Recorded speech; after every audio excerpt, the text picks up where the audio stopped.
नमस्कार साथियों, आपका हमारे YouTube चैनल द एजुकेशन पर हार्दिक स्वागत है। आज के इस सेशन में हम काव्य शास्त्र से संबंधित महत्वपूर्ण तथ्यों को पढ़ेंगे।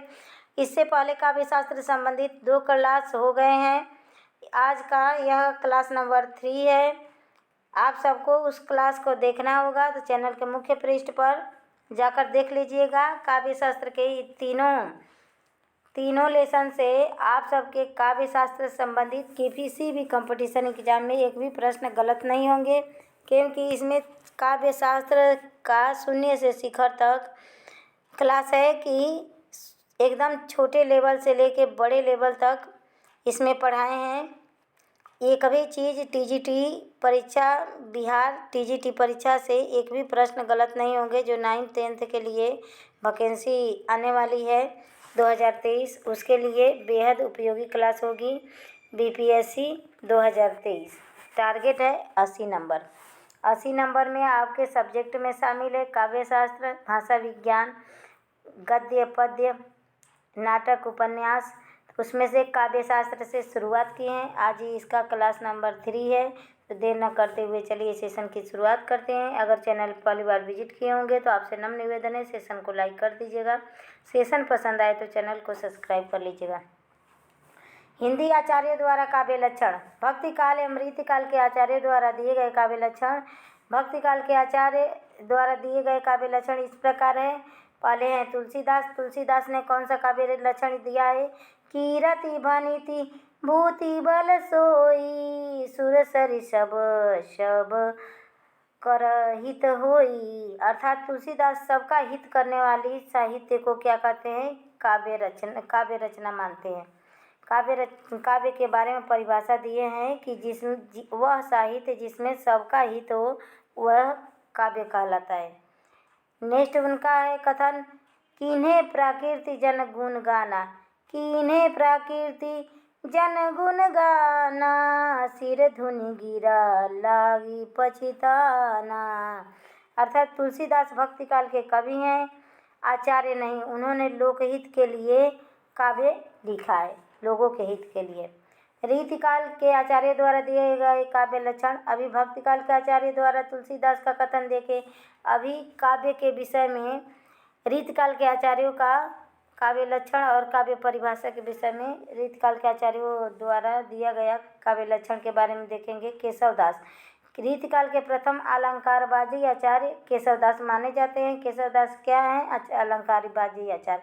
उन्होंने काव्य की परिभाषा दिया है, यद्यपि सुदासी सुलक्षणी, सुबरन सरस सुवृत्त, भूषण बिनु न विराजई, कविता बनिता मित। अर्थात यद्यपि वनिता माने स्त्री, कोई भी स्त्री यद्यपि बहुत सुजाति माने सुंदर है, सुंदर लक्षणों से युक्त है, सुंदर वर्ण का है, तो भी वह आभूषणों के बिना शोभायमान नहीं होती। उसी प्रकार कविता भी बिना आभूषणों के, बिना अलंकारों के शोभायमान नहीं होती। यह काव्य के विषय में केशवदास की परिभाषा है। चिंतामणि की परिभाषा देख लेते हैं। सगुण अलंकार सहित दोष रहित जो होई, शब्द अर्थता को कवित कहत विबुध सब कोई। यह चिंतामणि का कथन है। नेक्स्ट है कुलपति मिश्र। कुलपति मिश्र भी रसवादी आचार्य हैं। कुलपति मिश्र क्या है? रसवादी आचार्य हैं। इन पर कुंतक का प्रभाव पड़ा है। वक्रोक्ति संप्रदाय के आचार्य कुंतक का प्रभाव कुलपति मिश्र पर पड़ा है। इन्होंने काव्य की परिभाषा देते हुए क्या लिखा है? जगत अद्भुतम सुख सदन, अरु अर्थ कवित, यह लक्षण मैंने कियो, समुझी ग्रंथ बहुचित। दूसरा इनका कथन है, दोष रहित अरु गुण सहित, कछौ अल्प अलंकार, शब्द अर्थ सो कवित है, ताको करो विचार। यह कुलपति मिश्र का काव्य के विषय में यह तीनों परिभाषाएं हैं। और इन पर क्या है? कुलपति मिश्र पर मम्मट का प्रभाव है। सोमनाथ अगले कवि हैं। सोमनाथ, इन्होंने काव्य में छंद को हिंदी में पहली बार महत्व दिया था। हिंदी में पहली बार छंद का महत्व किसने दिया था कि काव्य में छंद जरूरी है? वह सोमनाथ ने दिया था। इनकी परिभाषा देख लेते हैं काव्य के विषय में। सगुण पदार्थ दोष बिन, पिंगलमति अविरुद्ध भूषण जुत कवि कर्म जो शो कवित कही बुद्धि। यह सोमनाथ की परिभाषा है काव्य के विषय में। नेक्स्ट है भिखारी दास। भिखारी दास ने काव्य के विषय में कौन सा परिभाषा दिया है? रस कविता को अंग भूषण है भूषण सकल गुण स्वरूप और रंग दूषण कुरूपता। यह भिखारी दास का कथन है। देव कवि का प्रमुख ग्रंथ है काव्य रसायन। काव्य को रसायन देव कवि का यह ग्रंथ है और इस ग्रंथ से काव्य के विषय में इतनी सारी परिभाषाएं वर्णित है। तो पहला पढ़ते हैं, शब्द जीवती अर्थ मन रसमत सुजस शरीर चलत वैजुग छंद गति अलंकार गंभीर। शब्द सुमति मुख ते कढ़े लय पद वचनी अर्थ छंद भाव भूषण सरस सो कही सव काव्य समर्थ। यह देव कवि का कथन है काव्य के विषय में और शब्द रसायन नामक इनके रचना से लिया गया है। अर्थात विद्वानों के मुख से निकले हुए शब्द जिनके अर्थ का स्वभाव होता है, जो छंद भाव अलंकार एवं रस से युक्त होते हैं, विद्वान उन्हें क्या कहते हैं? काव्य कहते हैं। काव्य की परिभाषा देते हुए देव कवि ने लिखा है। नेक्स्ट है काव्य की परिभाषा देने वाले श्रीपति मिश्र। श्रीपति मिश्र का रचना का नाम क्या है? काव्य सरोज। और यह भी एक रसवादी आचार्य हैं। श्रीपति मिश्र एक रसवादी आचार्य है। दे देता है कि इनमें से कौन से रसवादी हैं या अलंकारवादी हैं। तो आप सबको ध्यान से इस क्लास को पढ़ना होगा और इस क्लास को पढ़ लेंगे। और इससे पहले 2 क्लास है काव्य शास्त्र संबंधित। तो किसी भी कंपटीशन एग्जाम में काव्य शास्त्र से संबंधित एक भी प्रश्न गलत नहीं होंगे। काव्य शास्त्र को पढ़ाने के बाद हम भाषा विज्ञान से शुरुआत करेंगे और एक एक करके जितने भी बिहार टीजीटी बीपीएससी 2023 में टीजीटी से संबंधित जितने भी विधाएं शामिल हैं सिलेबस में, उन सबको एक एक करके पढ़ाएंगे। इन्होंने श्रीपति मिश्र ने काव्य की परिभाषा क्या दिया है? शब्द अर्थ बिनु दोष गुण अलंकार ताको काव्य बखानी श्रीपति परम सुदान। अर्थात शब्द और अर्थ का स्वभाव जो दोष से रहित हो, गुण अलंकार व रसों से युक्त हो, उसे क्या कहते हैं? काव्य कहते हैं। जयशंकर प्रसाद ने काव्य की परिभाषा दिया है। काव्य आत्मा की संकल्पनात्मक अनुभूति है जिसका संबंध विश्लेषण या विज्ञान नहीं है।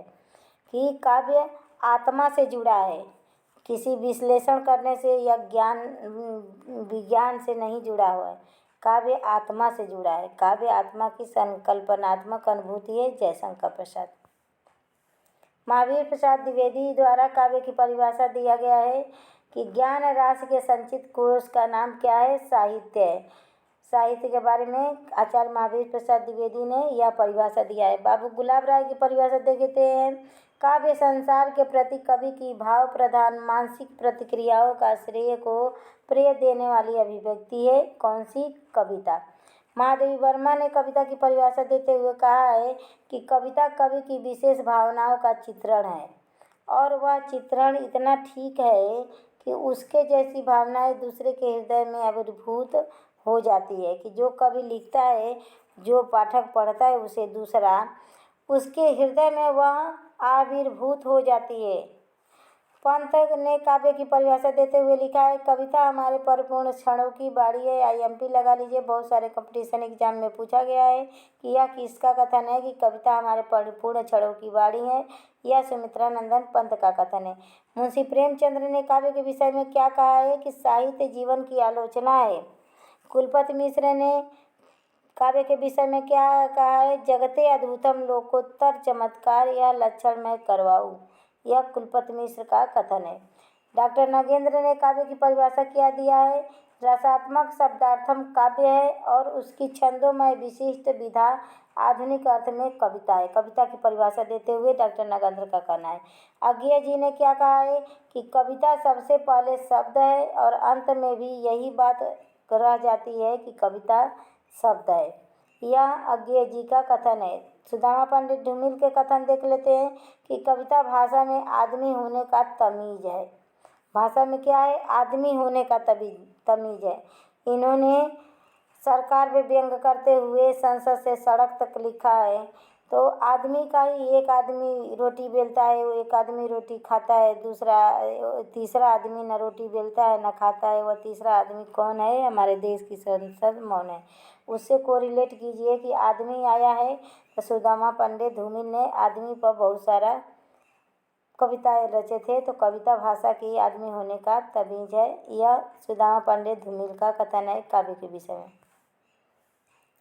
इसे तो IMP लगा लीजिए। इससे कम से कम प्रत्येक कंपटीशन एग्जाम में 2 क्वेश्चन निश्चित है कि आएगा ही आएगा। पहला है शब्दार्थों सहितो काव्यम। यस, अर्थात शब्द और अर्थ का समन्वय ही क्या है? काव्य है।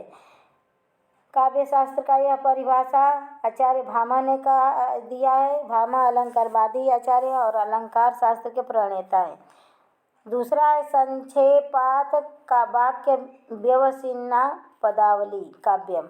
यह अग्नि पुराण में से लिया गया है। यह परिभाषा की संक्षेपाद वाक्यम निष्ठार्थ व्यवच्छिन्ना पदावली काव्यम, यह अग्नि पुराण से लिया गया है। नेक्स्ट काव्य की परिभाषा है शरीरम ताव दृष्टार्थ व्यवच्छिन्ना पदावली। यह दंडी दी का काव्य का विषय में परिभाषा है। ननु शब्दार्थम काव्यम नम शब्दार्थो काव्यम, यह रुद्र की परिभाषा है। काव्य शोभा काव्य शब्दोयम गुण अलंकार संस्कृतो शब्दार्थ वर्तते, यह आचार्य वामन का परिभाषा है। शब्दार्थम शरीरम तावत्य काव्यम आनंदवर्धन की परिभाषा है। शब्द निर्दोषम गुणवतः काव्यम अलंकारय कृतम रसांति, यह भोजराज की परिभाषा है कविता के विषय में। नेक्स्ट है तद्दोषो शब्दाशो सगुण अलंकृति पुनः क्वापि, यह मम्मट का काव्य के विषय में परिभाषा है। तो पुनः क्वापि, मम्मा क्या करती है? पुनः पुनः क्रोध करती है। तो मम्मट का यह परिभाषा है तद्दोषो शब्दार्थो सगुण अलंकृति पुनः क्वापि। गुण अलंकार रीति सहितौ दोष रहितौ शब्दार्थो काव्य में, यह बाघभट्ट की परिभाषा है काव्य के विषय में। निर्दोषा लक्षणवी सरित गुण विभूषिता सा अलंकार सना व्यक्ति भार्क काव्यम शब्द भाग, यह जयदेव का कथन है। काव्यम रसात्मकम वाक्यम श्रुतम सुख विशेषकृतम, यह आचार्य सौधधोधनी का कथन है। सौधधोधनी का कथन है कि काव्यम रसादि मदवाक्यम श्रुतम मुख विशेषकृतम, वाक्यम रसात्मकम काव्यम। IMP लगा लीजिए। आचार्य विश्वनाथ का कथन है और कई सारे कंपटीशन एग्जाम में पूछा गया है। गुणवदलंकृतम च काव्यम, यह राजशेखर की परिभाषा है काव्य के विषय में। भरत मुनि दूसरी शती के थे। इनका प्रमुख ग्रंथ नाट्यशास्त्र है। पूछेगा नाट्यशास्त्र के रचयिता कौन है? तो भरत मुनि है। इनका समय काल दूसरी शताब्दी है। मेधा विरुद्ध, तो यह अलंकार ग्रंथ है। भामा छठी सदी के आचार्य थे। इनका रचना है काव्य अलंकार। काव्य अलंकार भामा की रचना है। और दंडी 7वीं शताब्दी के हैं। काव्यादर्श दंडी की रचना है। उद्भट 8वीं सदी के काव्यालंकार सार संग्रह भामा की रचना का सार भामा विवरण, भामा के काव्यालंकार की टीका लिखे थे। कौन? उद्भट। वामन है नेक्स्ट 8वीं सदी इनका समय काल है। और काव्यालंकार सूत्रवृत्ति इनका प्रमुख ग्रंथ है। रुद्रट है। रुद्रट 9वीं सदी के हैं। और समाज काव्यालंकार इनका ग्रंथ है। देखिए काव्यालंकार एक भामा का भी ग्रंथ है और एक वामन का भी है, एक रुद्रट का भी है। नेक्स्ट है आनंदवर्धन। आनंदवर्धन 9वीं सदी के उत्तरार्ध में इनका समय काल था। और ध्वन्यालोक आनंदवर्धन की रचना है। अभिनव गुप्त का समय काल 980 से 1120 980 से 1020 ईस्वी अभिनव गुप्त का समय काल था। इन्होंने अभिनव भारती, ध्वन्यालोक लोचन, काव्य कौतुक विवरण यह अभिनव गुप्त की रचनाएं हैं। नेक्स्ट है राजशेखर। राजशेखर का समय काल 880 से 920 ईस्वी से है। काव्य मीमांसा इनका प्रमुख ग्रंथ है। 18 भागों में अथवा अधिकरणों में यह विभाजित है। राजशेखर का यह ग्रंथ। धनंजय। नेक्स्ट है धनंजय। 10 रूपक के लेखककार कौन है? धनंजय हैं। भरत मुनि के नाट्य शास्त्र का सबसे प्राचीन तथा उपदेशक सार क्या है? 10 रूपक ग्रंथ है। भट्टनायक। भट्टनायक 935 से 85 ईस्वी तक भट्टनायक का समय काल था। अभिनव गुप्त इनके टीका लिखे थे। भट्टनायक का समय कब है कि 935 से 85 तक है। और अभिनव भारती हृदय दर्पण भट्टनायक का ग्रंथ है। अभिनव भारती हृदय दर्पण। नेक्स्ट है कुंतक। कुंतक 10वीं शताब्दी के आचार्य थे और वक्रोक्ति जीवितम इनके ग्रंथ का नाम है। नेक्स्ट है महिम भट्ट। महिम भट्ट 11वीं सदी के आचार्य हैं। व्यक्ति विवेक इनकी प्रसिद्ध रचना है। क्षेमेंद्र। क्षेमेंद्र भी 11वीं सदी के हैं और चित्त विचार चर्चा इनका प्रमुख ग्रंथ है। भोजराज 11वीं सदी के हैं। सरस्वती कंठाभरण। श्रृंगार प्रसाद।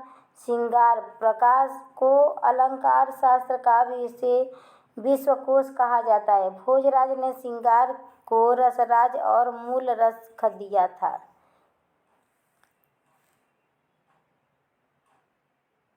भोजराज ने श्रृंगार को रसराज और मूल रस कहा था। भोजराज ने श्रृंगार को मूल रस किसने कहा था? रसराज। तो भोजराज ने। मम्मट। मम्मट भी 11वीं सदी के हैं। काव्य प्रकाश इनका प्रमुख ग्रंथ है। रुय्यक। रुय्यक 12वीं शताब्दी के मध्य के आचार्य हैं और ये अलंकार सर्वस्व इनका ग्रंथ है। अलंकार सर्वस्व 2 भागों में विभक्त है। एक सूत्रवृत्ति। हेमचंद्र। हेमचंद्र का समय काल 1088 से 1172 ईस्वी से। काव्यानुशासन इनका प्रमुख ग्रंथ है। संग्रह ग्रंथ मौलिकता नहीं है। नेक्स्ट है जयदेव। जयदेव का समय काल 1250 से 13वीं शताब्दी तक है सदी तक है।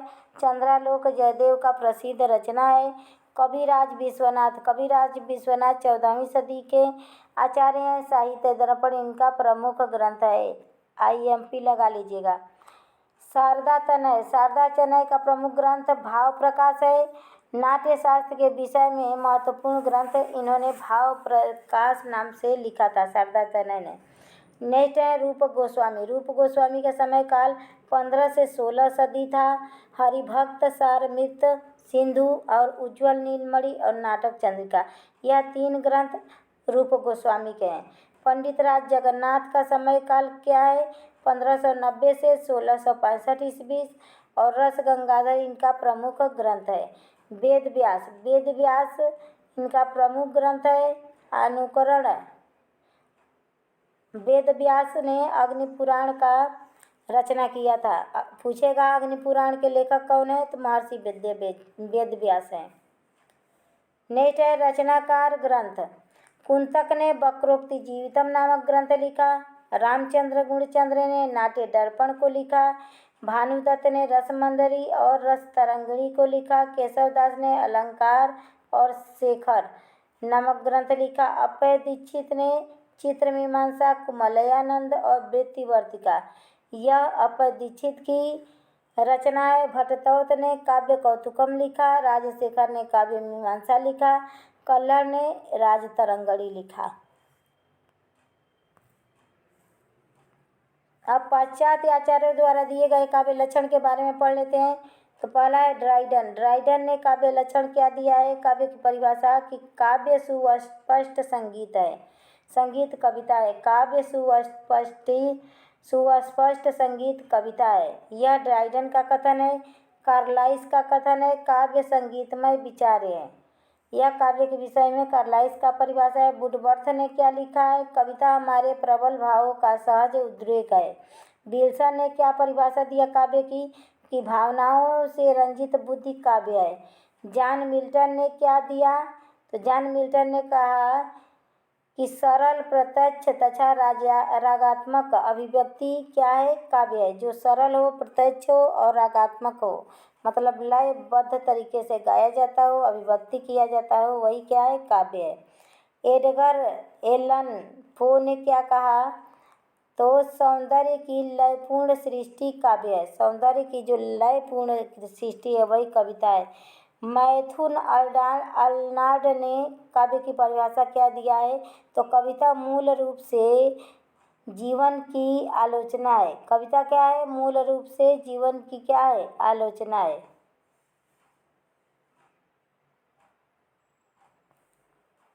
नेक्स्ट है कालरीज। कालरीज ने कविता की क्या परिभाषा दिया है? सर्वोत्तम शब्दों में सर्वोत्तम क्रम कविता है। कविता की मस्त परिभाषा है, कालरीज द्वारा दिया गया है। सर्वोत्तम शब्दों का सर्वोत्तम क्रम क्या है? कविता है। हडसन ने कविता की परिभाषा देते हुए क्या कहा है?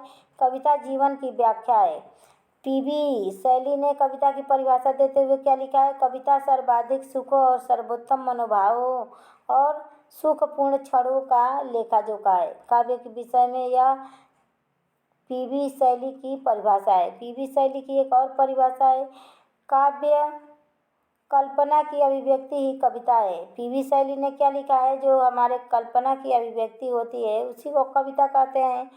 लोहंट ने क्या लिखा है कविता की परिभाषा में? कि कल्पनात्मकता मनोवेग का नाम कविता है।